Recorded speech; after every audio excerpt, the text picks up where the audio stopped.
Hello friends, मेरा नाम संदीप है और आज हम लोग बात करने वाले हैं फाइनेंशियल स्टेटमेंट सेक्शन 129 के बारे में। ओके, इससे पहले हमने बहुत सारे सेक्शन के बारे में डिस्कस कर लिया और वीडियो भी अपलोड हो चुकी है। सेक्शन 123, 124, 125, 127 एंड 128 ये सेक्शन की वीडियो अपलोड हो चुके हैं, जिसमें इस तरह का आपको इंटरफेस मिलेगा। मतलब मैं पढ़ा रहा हूँ, बोर्ड दिख रहा है। एंड उसके अलावा वैसे तो नॉर्मल सारा सेक्शन ही अपलोड हो चुका है, मेजॉरिटी सेक्शन अपलोड हो चुके हैं, बट उसमें प्रॉब्लम ये है कि मैं नहीं दिखता और सिर्फ कोड का स्क्रीन दिखता है। सो आप वो नहीं भी देखो तो चलेगा, बट ये वाला देख सकते हो, ज़्यादा बेटर होगा। ये वाला पीडीएफ अगर आपको चाहिए तो इस वाले का पीडीएफ फॉर्मेट में, फोटो नहीं बल्कि पीडीएफ के रूप में मेरा ग्रुप है, तो उस ग्रुप में सारा कुछ अपलोड रहता है और इवन टेलीग्राम का चैनल भी है, वहाँ पे आपको सारा कुछ मिल जाएगा डिटेल। ओके, वहाँ पे ये सारा कुछ ऑलरेडी अपलोडेड है, सो वो भी डिस्क्रिप्शन में ज्वाइन कर सकते हैं। सो फाइनेंशियल स्टेटमेंट होता क्या है? फाइनेंशियल स्टेटमेंट का मतलब क्या है? एक second. Okay, so financial statement का मतलब क्या था वो छोड़िए। फाइनेंशियल स्टेटमेंट कंपनी का, कोई भी कंपनी का फाइनेंशियल स्टेटमेंट आपने देखा ही होगा कभी ना कभी लाइफ में। अरे किसी ना किसी तो कंपनी का फाइनेंशियल स्टेटमेंट आया होगा। होता क्या बेसिकली उसके अंदर कंपनी ने क्या प्रॉफिट किया है, क्या लॉस किए हैं, क्या उसका बैलेंस शीट देखा ही होगा लाइफ में आपने कभी ना कभी। सेक्शन 128 के एक सबसेक्शन 13 के अंदर एक पॉइंट आता है बुक्स ऑफ अकाउंट के अंदर, राइट। बुक्स ऑफ अकाउंट में जो एसेट एंड लायबिलिटी का अमाउंट रहता है, उसमें मैंने by mistake financial statement word use कर दिया था, आई थिंक बैलेंस शीट बोल दिया था, बट वो वर्ड यहाँ पे यूज नहीं करना चाहिए था। आई थिंक ये यहाँ पे आएगा। ओके, सो उस वीडियो का रेक्टिफिकेशन इस वीडियो के अंदर है। अब उस वीडियो को देखकर कमेंट करोगे तो दैट इज डिफरेंट थिंग, दोनों को मुझे देखना होगा। फाइनेंशियल स्टेटमेंट जो कंपनी के अंदर जो भी उसका डिटेल लाइक बैलेंस शीट हो गया, जो शेयर होल्डर्स को देते हैं ना, जो कंपनी के शेयर होल्डर है उनके पास जाता है, उसको फाइनेंशियल स्टेटमेंट बोलते हैं। Example rough idea. So financial statement इस सेक्शन के अंदर कितने सबसेक्शन है? टोटल 7 सबसेक्शन है। सेक्शन सब सेक्शन के साथ हम लोग डील करते हैं यहाँ पे। टोटल 7 सबसेक्शन है। फर्स्ट सेक्शन सबसेक्शन ये बोलता है, ठीक है, फाइनेंशियल स्टेटमेंट शैल मतलब क्या होता है कि ट्रू एंड फेयर, टफ बोलते हैं इसको। ट्रू एंड फेयर होना चाहिए, काउंटिंग स्टैंडर्ड होना चाहिए और फॉर्म एंड फॉर्म्स वो होने चाहिए जो शेड्यूल 3 के अंदर बोले गए हैं।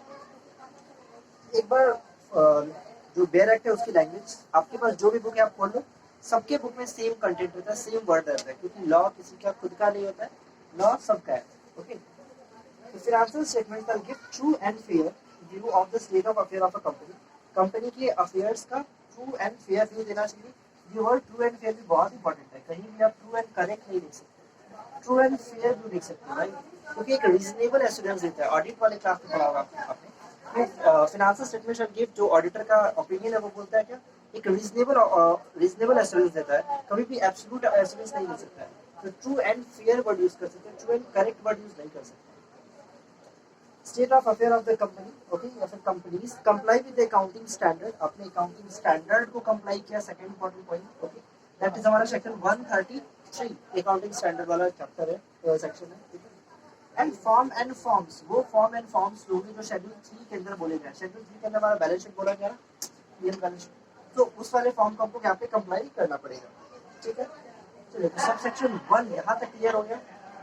इसके बाद बोला क्या जाता है, प्रोवाइडेड। फर्स्ट प्रोवाइडर क्लास में क्या बोलता है? फर्स्ट प्रोवाइडर क्लास में क्या बोलता है?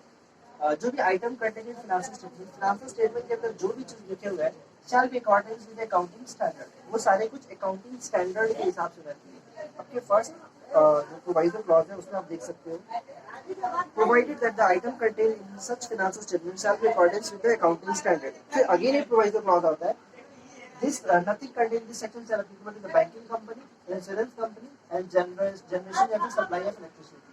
ऐसी अगर कोई कंपनी है, दैट इज बिग कंपनी बोलते हैं, B for banking, I for insurance, G for generation of supply of electricity, ठीक है। तो ये जो बिग कंपनी है, इन कंपनी के ऊपर ये सेक्शन पूरी तरह से एप्लीकेबल नहीं है। अगर इनके एक्ट में कुछ डिफरेंट रिक्वायरमेंट है तो ये वो कंप्लाई करेंगे। इनके एक्ट में, इनका पता ना अलग अलग अपना अपना इनका एक्ट है, अगर इनके एक्ट में कुछ और वर्ड यूज किया जाए, कुछ और स्टाइल मांगा गया है, तो उनको अपने एक्ट को कंप्लाई करना होगा। इनको ये वाला एक्ट कंप्लाई करने की जरूरत नहीं है, ठीक है। अगर ये लोग कुछ ऐसा चीज जो इन्फॉर्मेशन जो इस एक्ट के अंदर सेक्शन 129 के अंदर मांगा गया है, लेकिन इनके एक्ट के अंदर नहीं मांगा गया था, ठीक है, इनके एक्ट में नहीं मांगा गया और इन लोगों ने डिस्क्लोज नहीं किया, तो उसको हम लोग नॉन कंप्लायंस नहीं बोल सकते, क्योंकि इनका एक्ट जो है ना बेचारा बोल रहा है, ईमानदारी से बोल रहा है कि नहीं हमको नहीं चाहिए, हमारा एक्ट बोल रहा है कोई प्रॉब्लम नहीं है, हमारा एक्ट बोल रहा है बोलते रहो। लेकिन इंटैक्ट नहीं बोल रहा मतलब नहीं बोल रहा है, ये शो नहीं करेंगे अपने बुक से। एक और चीज सेक्शन 129 गवर्नमेंट कंपनी में के अंदर एप्लीकेबल नहीं है। ओके, गवर्नमेंट कंपनी के अंदर इसका एक्सेप्शन अगर देखें हम लोग तो सबसे लास्ट में होगा, नीचे दीजिए नजरों से नीचे आइए। In case of a government company, Section 129 shall not applicable to the extent of application of accounting standard 17 to the company engaged in the defense product. Okay, notification 2015 का आया हुआ है 5 जून। ओके, सो डिफेंस वगैरह में जो है उनके ऊपर ये गवर्नमेंट कंपनी का है, अगर वो तो उनके ऊपर ये एप्लीकेबल नहीं होता है। यहाँ तक क्लियर हो गया। चलो अब हम लोग आएंगे चुपचाप क्लॉज नंबर 2 में, सबसेक्शन 2 के अंदर। अच्छा, इसके अंदर जो एबीसीडी पॉइंट थे ना वही चीज भुला गया। बैंकिंग के अंदर वो डिस्क्लोज नहीं करेंगे, फिर जनरेशन ऑफ इसके अंदर डिस्क्लोज नहीं करेंगे, सी के अंदर डिस्क्लोज नहीं करेंगे। एक ही पॉइंट को बार बार बोला गया, एक बार रीड करना है। क्लॉज 2 बोला क्या गया, ये वाला subsection 2 at every AGM, AGM मतलब annual general meeting, at every AGM the board of company shall क्या रखेगा भाई, financial statement for the financial year. S मतलब फाइनेंशियल स्टेटमेंट, एफ वाई मतलब फाइनेंशियल ईयर। ठीक है, so every at every AGM, हर AGM के अंदर वो जो बोर्ड है कंपनी का वो क्या करेगा, अपने फाइनेंशियल स्टेटमेंट को रखेगा बिफोर सच मीटिंग। ठीक है, ये तो यहाँ तो कोई प्रॉब्लम नहीं है। ये सबसे इंपॉर्टेंट पॉइंट आता है, सबसे इंपॉर्टेंट सबसेक्शन आता है। कंपनी के पास अगर एक या एक से ज्यादा सब्सिडीज है, इफ कंपनी हैव वन और मोर देन वन सब्सिडी, या फिर एसोसिएट, दो जन के लिए सब्सिडी और एसोसिएट दोनों के लिए पॉइंट है।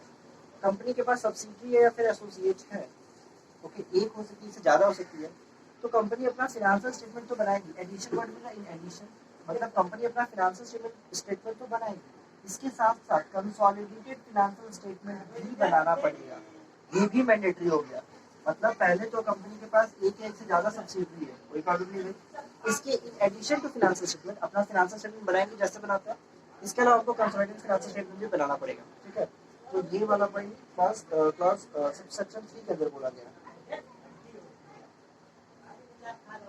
ओके, फिर एक प्रोवाइडर क्लॉज आता है, company shall also attach along with the financial statement a separate statement containing a silent feature. Provider clause में क्या बोला गया है, company shall also attach, company को क्या अटैच करना होगा, एक फाइनेंशियल स्टेटमेंट के साथ एक सेपरेट स्टेटमेंट बनाना होगा जिसके अंदर साइलेंट फीचर रहेगा।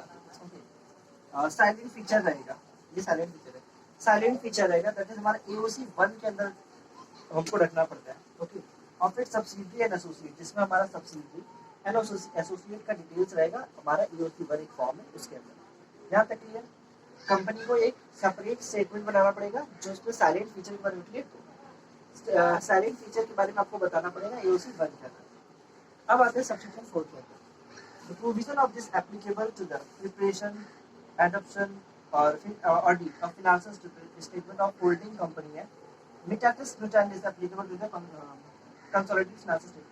ये जो भी प्रोविजन है ना, मतलब अगर हम लोग कंसोलिडेटेड फाइनेंशियल स्टेटमेंट बना रहे हैं तो उसके ऊपर वही तरीके लगेंगे, प्रिपरेशन, एडॉप्शन और ऑडिट का जो हमारा प्रोसेस नॉर्मल फाइनेंशियल स्टेटमेंट के ऊपर लगता है, वही सब कुछ सेम कंसोलिडेटेड फाइनेंशियल स्टेटमेंट के ऊपर भी लगेगा। वर्ड मिटाटिस मिटांडिस है, मिटाटिस मिटांडिस का मतलब होता है जो चीज उसके ऊपर लग रहा है सेम सेम यहाँ पे लग रहा है, एकदम विदाउट एनी चेंजेस, एकदम सेम सेम। सबसेक्शन 5 क्या बोल रहा है, financial statement do not comply with accounting standard. अगर मेरा फाइनेंशियल स्टेटमेंट अकाउंटिंग स्टैंडर्ड को कंप्लाई नहीं कर रहा है, अकाउंटिंग स्टैंडर्ड मतलब सेक्शन 133 को कंप्लाई नहीं कर रहा है, तो कंपनी के ऊपर कोई पेनल्टी नहीं है, कुछ मतलब फाइन वगैरह नहीं है। कंपनी को डिस्क्लोज करना पड़ेगा कि अपने बैलेंस, अपने फाइनेंशियल स्टेटमेंट के अंदर बताना पड़ेगा कि ऐसा क्या रीजन है कि हम लोग डेविएशन इसको यूज नहीं किया, फिर अलग किया, पहले करते थे अब नहीं कर रहा है, तो रीजन बताना पड़ेगा और उसका इफेक्ट भी बताना पड़ेगा। ठीक है, तो बस एक रीजन बता देना पड़ेगा, रीजन फॉर डेविएशन, और जो इसका इफेक्ट क्या पड़ गया है हमारे फाइनेंशियल स्टेटमेंट में, अगर कोई इफेक्ट पड़ रहा है तो वो भी बताएंगे। क्लियर। सबसेक्शन 6 बेकार सेक्शन है, मतलब ये हमारे लिए इंपॉर्टेंट नहीं है, गवर्नमेंट के लिए इंपॉर्टेंट है। मतलब इससे बोला गया सेंट्रल गवर्नमेंट के पास पावर है कि वो एग्जाम कर सकता है किसी भी कंपनी को, किसी भी क्लास और क्लासेस ऑफ द कंपनी को, ठीक है, किसी भी रिक्वायरमेंट से या फिर ऑल रिक्वायरमेंट से एग्जाम कर सकता है बिना कोई कंडीशन के या फिर विद कंडीशन, जैसे भी चाहे सेंट्रल गवर्नमेंट चाहे तो एग्जाम कर सकता है from this requirement. Now subsection 7 हमारा पैनल प्रोविजन। इस प्रोविजन में क्या बोला गया, अगर कोई भी कंपनी कॉन्ट्रावेंस करती है, अगर इफ कंपनी क्या कर रहा है, कॉन्ट्रावेंशन कर रहा है इस सेक्शन का 129 का, फिनांस सेक्शन में बनाता ही नहीं है, अगर ऐसा काम करते हो भैया, अगर कुछ भी गड़बड़ घोटाला करते हो, तो सबसे पहले तो मैनेजिंग डायरेक्टर है, हर जगह फंसता है बेचारा, होल टाइम डायरेक्टर ये भी फंसेगा, CFO चीफ फाइनेंशियल ऑफिसर, या फिर जो ऑफिसर इंचार्ज है फिनांस से रिलेटेड, जिसके कंट्रोल में फिनांस था, मतलब अब इनमें अगर सभी का हाथ था तो सब जाएंगे, एक का हाथ था तो वो जाएगा। ऑल द डायरेक्टर, मतलब जो जो डायरेक्टर इस कर्म कांड में शामिल है, all the director shall be punishable with, कितना क्या पनिशमेंट होगा, पहले तो इम्प्रिजमेंट हो सकता है up to 1 year, less than equal to मतलब समझते हो, अप टू 1 साल से कम तक का सजा होगा। 1 साल का हो सकता है, 6 महीने का हो सकता है, कम का होगा, लेकिन 1 साल से ज्यादा नहीं होगा। सो इम्प्रिजमेंट हो सकता है अप टू 1 ईयर, फाइन लग सकता है more than 50,000, greater than equal to 50,000 या उससे ज्यादा, बट लेस देन, कम से उससे जो मैक्सिमम लिमिट है वो 5 लाख है। 50,000 से ज्यादा लग सकता है, 5 लाख से कम लग सकता है, या फिर दोनों लग जाए, थोड़ा सा 6 महीने का जेल हो गया, 2 लाख का फाइन लग गया, पॉसिबल है, ऐसे दोनों मिला जुला के लग सकता है। सो ये था हमारा सेक्शन 129। इसके अंदर हमने पढ़ा पूरा फिनेंशियल स्टेटमेंट, और कुछ भी इसके अंदर एक्स्ट्रा नहीं है। आप एक बार इसका फोटो ले सकते हैं, स्क्रीनशॉट। हम वेट करेंगे 3 सेकेंड, और उम्मीद कर रहा है कि आपने इसका स्क्रीनशॉट ले लिया है। ओके, अब मैं आ रहा हूँ, ठीक है। सो होप कि आपने सारे स्क्रीनशॉट जो भी आपको लेने थे वो आपने ले लिया है। ओके, नाउ अब हम लोग नेक्स्ट जो हमारा पॉइंट है उसके ऊपर जाएंगे, हमारा फिनेंशियल स्टेटमेंट क्या होता है उसके ऊपर भी एक बार जाने वाला है।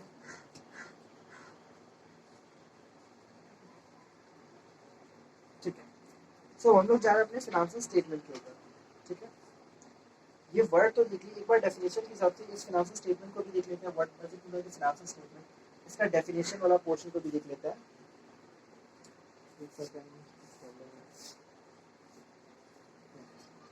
फिनेंशियल स्टेटमेंट मतलब क्या होता है, सबसे पहले तो इसके अंदर क्या हमें जानना है, फिनेंशियल स्टेटमेंट के अंदर क्या क्या है। पहला तो है हमारा बैलेंस शीट, ठीक है। दूसरा कौन है हमारा profit and loss, cash flow आता है, और फंड फ्लो आता है। आई थिंक आप ये सारे वर्ड के बारे में आप जानते हो। बैलेंस शीट आएगा, प्रॉफिट एंड लॉस आएगा, कैश फ्लो आएगा, और फंड फ्लो आएगा।